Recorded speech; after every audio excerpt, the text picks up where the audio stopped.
আসসালামু আলাইকুম প্রিয় দর্শক, অন্য মঞ্চের আলোচনায় আপনাদের সকলকে আমন্ত্রণ জানাচ্ছি। আজ আমাদের সঙ্গে আমন্ত্রিত অতিথি হিসেবে আছেন মনোজ দাসের প্রীতি ও শুভেচ্ছা নিন। আজকের থাম্বনেলে দেখেই বুঝতে পেরেছেন আলোচনার বিষয় তারেক রহমান কি ঘাতকের নিশানায়?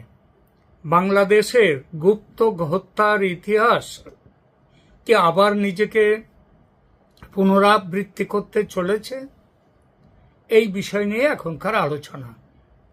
বাংলাদেশের রাজনীতিতে একটি কথা বারবার শোনা যায়, এই দেশে ক্ষমতার সবচেয়ে বিপজ্জনক জায়গা হচ্ছে ক্ষমতার শীর্ষে থাকা।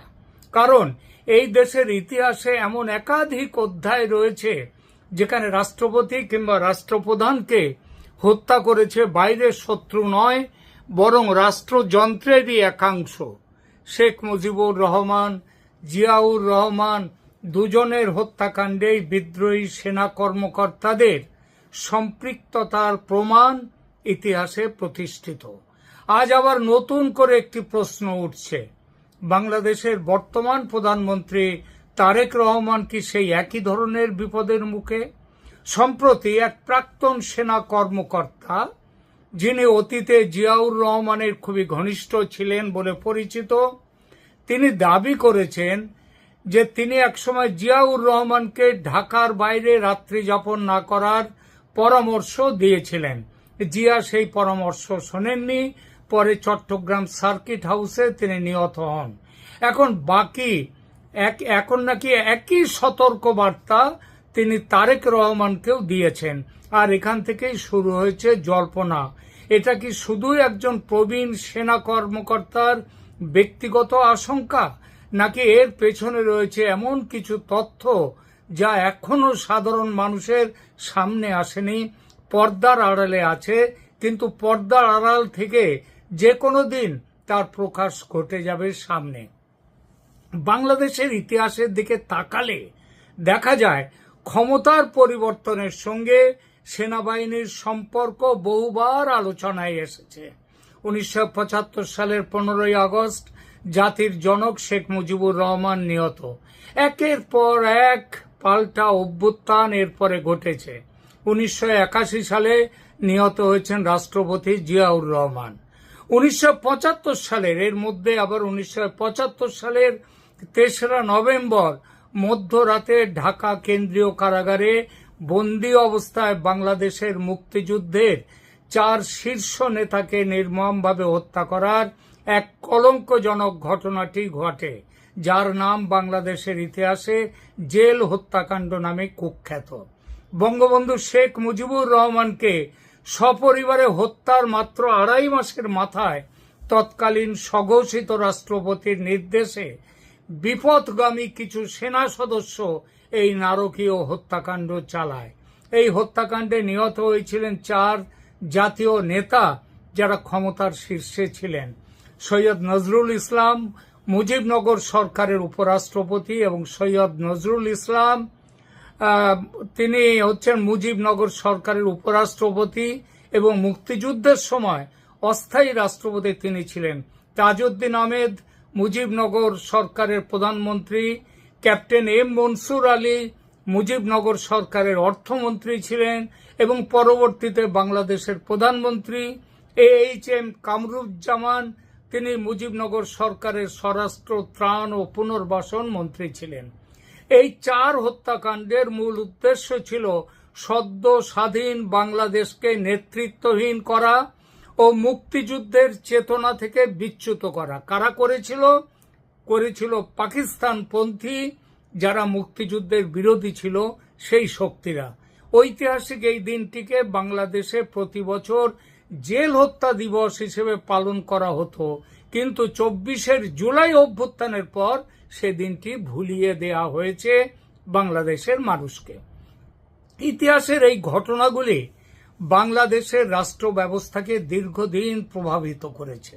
এই কারণেই যখন কোনো প্রাক্তন সামরিক কর্মকর্তা সম্ভাব্য নিরাপত্তা ঝুঁকির কথা বলেন, তখন স্বাভাবিকভাবেই মানুষের আগ্রহ তৈরি হয়।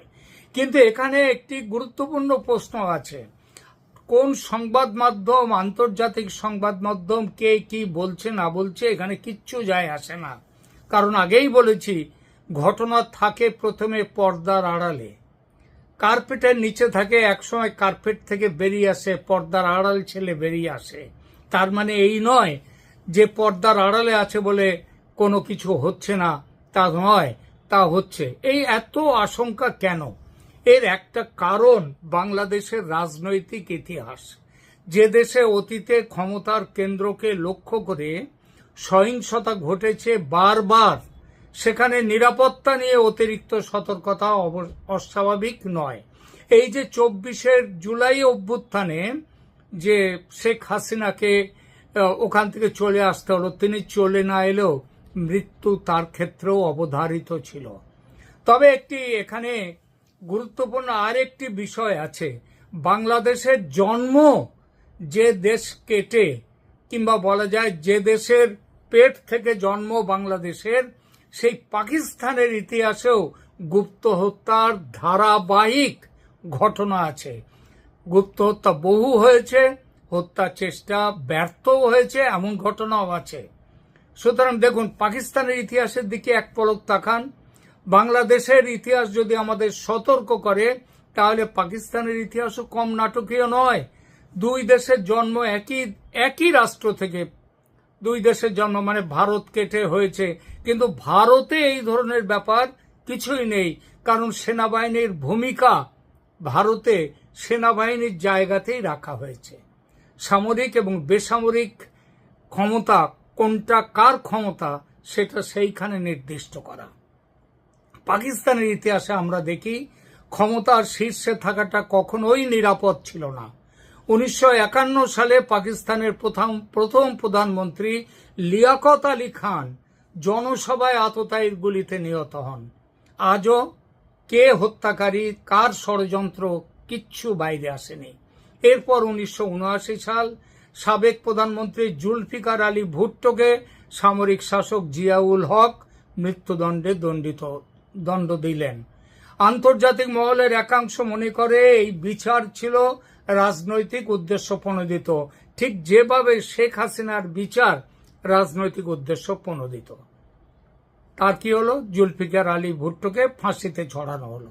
1988 সালে পাকিস্তানের সামরিক শাসক ও সেনাপ্রধান জেনারেল জিয়াউল হক, যিনি ভুট্টোকে ফাঁসিতে ঝরিয়েছিলেন, তার বিমান আকাশেই বিধ্বস্ত হয়, তিনি নিহত হন।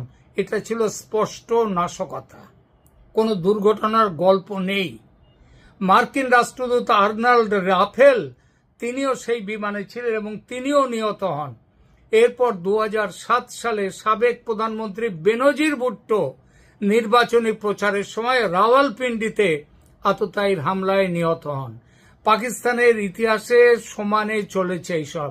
2003 সালে, এখানেই শেষ নয়, 2003 সালে তৎকালীন রাষ্ট্রপতি ও সেনাপ্রধান পারভেজ মোশাররফ, তার উপর কয়েকদিনের ব্যবধানে দুটি বড় হত্যা চেষ্টা হয়। শেখ হাসিনার হত্যা করারও বহুবার চেষ্টা করা হয়েছে। একবারের চেষ্টায় তো সমানে তিনি সেই ব্যাপারে দণ্ডও পেয়েছেন স্বয়ং আমাদের বর্তমান প্রধানমন্ত্রী তারেক রহমান। সেবার শেখ হাসিনাও অল্পের জন্য প্রাণে বেঁচে যান। অর্থাৎ পাকিস্তানের মতো বাংলাদেশের ইতিহাস একই সঙ্গে দেখা যায় যে এখানে একটা গুপ্ত হত্যার, গুপ্ত ঘাতকের একটা ইতিহাস আছে। তার কিন্তু কেন এই হত্যাকাণ্ড হচ্ছে, এত গুপ্ত হত্যা কেন? তারেক রহমানের সরকার একদিকে আওয়ামী লীগের সঙ্গে তীব্র রাজনৈতিক সংঘাত রয়েছে, অন্যদিকে ভারত বাংলাদেশ সম্পর্কও এখন সবথেকে সংবেদনশীল জায়গায় পৌঁছেছে নানা ইস্যু নিয়ে। এই অবস্থায় নানা ধরনের গুজব, জল্পনা এবং রাজনৈতিক বক্তব্য সামনে উঠে আসছে। সবচেয়ে বিতর্কিত প্রশ্নে আসা যাক, যদি সত্যি তারেক রহমানের হত্যাকাণ্ডের কোনো চেষ্টা হয়ে থাকে, যদি সেরকম সম্ভাবনা যদি থাকে, তাহলে সেই ষড়যন্ত্র কারা করতে পারে? এখানে একটা বিষয় পরিষ্কার করা জরুরি। প্রকাশ্য তথ্যের ভিত্তিতে বর্তমানে কোনো নির্দিষ্ট ব্যক্তি, গোষ্ঠী বা প্রতিষ্ঠানের বিরুদ্ধে এমন অভিযোগের সমর্থনে বিশ্বাসযোগ্য কোনো প্রমাণ নেই এটা হত্যার আগে থাকে না। মুজিবুর রহমানকে বারবার তাকে সাবধান করে দেওয়া হয়েছিল যে তার বিরুদ্ধে ষড়যন্ত্র কিন্তু চলছে। মুজিবুর রহমান তিনি সেখানটায় তিনি কান দেননি, অর্থাৎ তিনি সরকারের প্রধান হয়েও তিনি কোনো রকম আঁচ পাননি যে তাকে হত্যা করা হতে পারে। অর্থাৎ যতক্ষণ না নিহত হচ্ছে কেউ ততক্ষণ বোঝা যায় না ষড়যন্ত্র, নিহত হলে তখন বেরিয়ে আসে ষড়যন্ত্রের কথা। এখন এই কোনো দেশের সরকার প্রধানের বিরুদ্ধে হুমকি থাকলে বা বিভিন্ন উৎস থেকে তার হুমকি আসতে পারে, উগ্রপন্থী সংগঠনগুলো দিতে পারে, সহিংস রাজনৈতিক গোষ্ঠীরা হুমকি দিতে পারে, কোনো একক হামলাকারী বা অন্য কোনো নিরাপত্তা ঝুঁকি সেগুলোও থাকতে পারে, কিন্তু প্রমাণ ছাড়া কোনো কাউকে আমরা প্রথমেই সম্ভাব্য হত্যাকারী হিসেবে চিহ্নিত করতে পারি না। কিন্তু এটা ঠিক, বাংলাদেশের যা ইতিহাস, যা পরম্পরা, সেখানে তারেক রহমান এবং তারেক রহমানের বিরুদ্ধে এখন যদিও তিনি নিজে বাঁচবার জন্য চীন এবং পাকিস্তানের সাথে খুব ভালো সম্পর্ক তৈরি করছেন, কিন্তু তিনি বাঁচতে পারবেন বলে অনেকেই মনে করছে না, যার জন্যই তাকে নিষেধ করা হয়েছে যে তিনি যেন ঢাকার বাইরে রাত্রি না কাটান। কিন্তু ঢাকার ভেতরে থাকলেই কি তিনি নিজের জীবন বাঁচাতে পারবেন? শেখ মুজিবুর রহমানের হত্যা তো ঢাকার ভেতরেই হয়েছিল, সেনাই করেছিল তার হত্যা, তার নিজের বাসভবনে হত্যা করেছিল। সুতরাং ঢাকার বাইরে গেলে, হ্যাঁ, ঢাকার বাইরে গেলে যে বাঁচবেন এমন কথা নেই, কিন্তু ঢাকার ভেতরে থাকলে অন্তত যে বাইরে গেলে যতটা আশঙ্কা থাকে সেই আশঙ্কার পরিমাণটা হয়তো কিছুটা কমে। এর মধ্যে সামাজিক মাধ্যমে কারা হত্যা করতে পারে এই নিয়ে অনেক কথা ঘুরছে, অনেক কথা সামাজিক মাধ্যমে ঘুরছে। কেউ বলছেন এটাকে পাকিস্তান তাকে হত্যা করতে পারে। কারণটা কি? কারণ পাকিস্তানের উদ্দেশ্য, আমেরিকার উদ্দেশ্য ছিল যে জামাতকে ক্ষমতায় নিয়ে আসা, কিন্তু তা তো আসেনি। আর তারেক রহমানকে দিয়ে হয়তো পুরো কাজটা হচ্ছে না ঠিক মতো করে, যদিও তিনি খুবই চেষ্টা করছেন পাকিস্তানের গুডবুকে থাকার, কিন্তু সেটা হয়তো হচ্ছে না। আর পুরোপুরি বাংলাদেশকে একেবারে পাকিস্তানের একেবারে কোলে গর্ভে নিয়ে যাওয়ার চেষ্টা চলছে, সেই হিসেবে পাকিস্তানের ভূমিকা আছে। ভূমিকা এখানে অনেকেই বলছে আওয়ামী লীগের গত 2 বছর প্রায় হতে গেল, কই আওয়ামী লীগের মধ্যে এমন কোনো জিনিস দেখা যায়নি যে তারা এই ধরনের কোনো কিছু করতে পারে। তৃতীয়ত হতে পারে কি, সব থেকে যেটা ভয়ঙ্কর সেটা হচ্ছে কি, যে সেনার ভেতরের কোনো গোষ্ঠী তাকে হত্যার চেষ্টা করতেই পারে। বাংলাদেশ সেনার ভেতরে অনেক রকম গোষ্ঠী আছে, এখানে পাকিস্তানপন্থী গোষ্ঠী আছে, উগ্রপন্থীরা আছে, আবার অল্প স্বল্প হলেও ভারতপন্থী গোষ্ঠী আছে, আবার আরো অল্প স্বল্প হলেও তাদের সঙ্গে আছে আওয়ামী লীগপন্থী গোষ্ঠী। তো এরা সব মিলে এরা যে কেউ আবার গোষ্ঠীর বাইরে ব্যক্তিগত ইচ্ছা থেকে সেখান থেকেও করতে পারে। দেখুন, ইসলামের সব থেকে ওপরে 4 জন খলিফা তারা নিহত হয়েছিলেন এবং সেই নিহত হওয়ার পেছনে যে সব সময় যে কোনো গোষ্ঠীর হাত ছিল তা না, ব্যক্তিগত ঈর্ষা থেকেও, ব্যক্তিগত বিরোধ থেকেও খুন হয়েছেন। এবং তাছাড়া তাদের ইসলামের পন্থা নিয়ে, পথ নিয়ে বিরোধের জন্য কারা খুন হয়েছেন? খলিফারা। সুতরাং ইসলামের মধ্যে যে কোনো কারণেই হোক হত্যা এবং মৃত্যু, গুপ্তঘাতক, এগুলো যেন জড়িয়ে রয়েছে তার ইতিহাসের মধ্যে। সেই ইতিহাস থেকে বেরিয়ে আসতে পারছে না কোনো মুসলিম দেশের নেতৃত্ব, কেউ বেরিয়ে আসতে পারছেন না।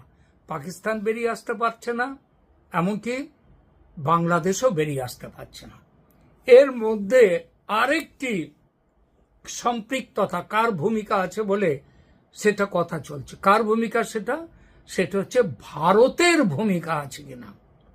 কারণটা কি, এই মুহূর্তে তারেক রহমানের ওপরে অনেক বড় বাজি ধরেছিলেন আজ থেকে 3-4 মাস আগে ভারত সরকার।